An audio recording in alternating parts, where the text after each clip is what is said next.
किसान भाइयों, आपने तो ज़रूर धान लगाया होगा। धान का कल्ला का संख्या कैसे बढ़ाएं? सबसे ज़्यादा कल्ला का संख्या बढ़ाने के लिए कौन कौन सा खाद का प्रयोग करें, और भी वैज्ञानिक तरीके से ऐसा बताइए जो सभी कमेंट करते रहते हैं जो आप कैसे कर रहे हैं। और सबसे अच्छा होता है जो धान का कल्ला का संख्या बढ़ाने के लिए आपको धान का फसल आपको शुरू से ही आपको मेहनत करना होगा। अगर मेहनत में कमी आएगी तो पता चलता है जो कल्ला वो नहीं बढ़ा, कल्ला नहीं बढ़ा तो उसके बाद वो प्लांट कैसे बढ़ेगा। ये ऐसे ही करके वो प्लांट एक तरह से शुरू में ही ग्रोथ ख़राब हो जाता है, तो उसके बाद ग्रोथ वो नहीं पकड़ पाता है और बाद में जाके बहुत ज़्यादा परेशानी का सामना करना पड़ता है। 30 से 40 दिन में यही देखा जाता है जो कल्ला का संख्या जितना कम होगा उतना ही ज़्यादा आपको दिक्कत का सामना करना पड़ता है। और कल्ला का सबसे ज़्यादा संख्या बढ़ाने के लिए आप 40 दिन के अंदर में जो भी खाद दीजिएगा, 35 से 40 दिन, अगर आपका 150 दिन वाला है तो 35 से 40 दिन, नहीं तो 30 से 32 दिन में आपको ख़त्म कर देना होगा सभी खाद देके, क्योंकि उसके बाद ग्रोथ नहीं लेगा। उसके बाद वो ऊपर के तरफ बढ़ेगा और बढ़ेगा, उसके बाद उसका फुटाव का समय आएगा, बहुत बात रहता है। इसलिए पहले ही आपको कल्ला का संख्या इतना ज़्यादा करना है जो 40, 50, 60 कल्ला एक दाना से 60 कल्ले निकले, ऐसा कर देना है। कुछ आदमी क्या करते हैं, रोपाई के समय ही 2-3 रोप देते हैं वहाँ पे और कहते हैं जो मेरा 60-70 हो गया। वैसा नहीं करना है और उसका दूरी भी होना चाहिए जो 60-70 वहाँ तक अट जाए।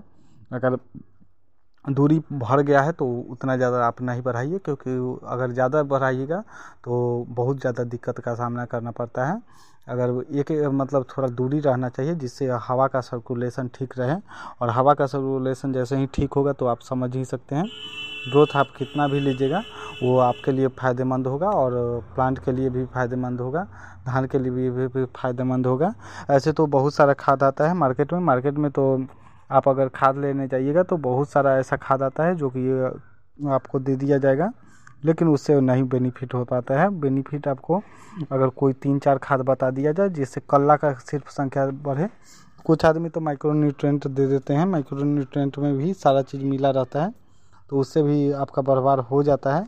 लेकिन माइक्रोन्यूट्रेंट अगर आपको नहीं मिले तो आप समझ ही सकते हैं जो माइक्रोन्यूट्रेंट जितना भी होता है वो छोटा छोटा पार्टिकल होता है 2-4 ग्राम के लिए, तो वो आपको 500 से लेके 5 केजी तक लोग एक एकड़ में देते हैं। लेकिन 500 ग्राम से ज़्यादा हम 200 से लेके 500 ही ग्राम देते हैं, लोग 5-5 केजी दे देते हैं। ऐसे ये सब NPK जो है वो आप डाल सकते हैं, कैल्शियम डाल सकते हैं, मैग्नीशियम डाल सकते हैं, मैग्नीज आप डाल सकते हैं, जिंक डाल सकते हैं, बोरॉन डाल सकते हैं। ये मेन होता है, ये आपको कल्ले बनाने के लिए मतलब कल्ला का पूरा बर्बाद करने के लिए ये सब सहायक होता है। ये अगर दीजिएगा ये सब मिला के NPK, और आप बोरॉन दीजिए, कैल्शियम दीजिए, मैग्नीज दीजिए, मैग्नीशियम दीजिए और जिंक दीजिए, तो आप देखिए आप का ग्रोथ इतना अच्छा होगा जो आप समझ ही सकते हैं। NPK लोग मिला के खुद घर पे बनाते हैं। वैसे चिलेटेड जो आता है बाज़ार में वो 1 केजी वाला वो 19, 20, 21 वो सब जो होता है वो ऐसे ही रहता है, उसमें थोड़ा मात्रा में सल्फर मिलाया रहता है। लेकिन आप घर में बनाइएगा तो NPK बना लीजिए और कैल्शियम, मैग्नीशियम और जिंक और बोरॉन आप ज़रूर डालिए और देखिए आपका बर्बाद इतना अच्छा होगा जो आप समझ ही सकते हैं। ये कल्ला बढ़ाने के लिए एकदम होता है। लोग माइक्रोन्यूट्रेंट भी दे देते हैं, माइक्रोन्यूट्रेंट भी आप दे सकते हैं इसके साथ। माइक्रोन्यूट्रेंट में वही आपको पोषक तत्व तो सारा रहता है जिससे आपका फ़ायदा भी हो जाता है और अच्छा तरह से ग्रोथ भी ले लेता है।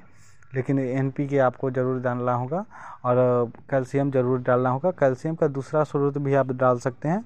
लोग आजकल कैल्शियम के बदले हॉर्नबिल, बॉर्नबिल डालते हैं तो वो सब बहुत महंगा हो जाता है और वो हड्डी का चूरा रहता है, इसलिए आप कैल्शियम लेके ही डाल दें। धन्यवाद, इतना देर वीडियो देखे हैं तो मेरे वीडियो को लाइक, सब्सक्राइब, शेयर करें और फेसबुक पे है तो फॉलो ज़रूर करें।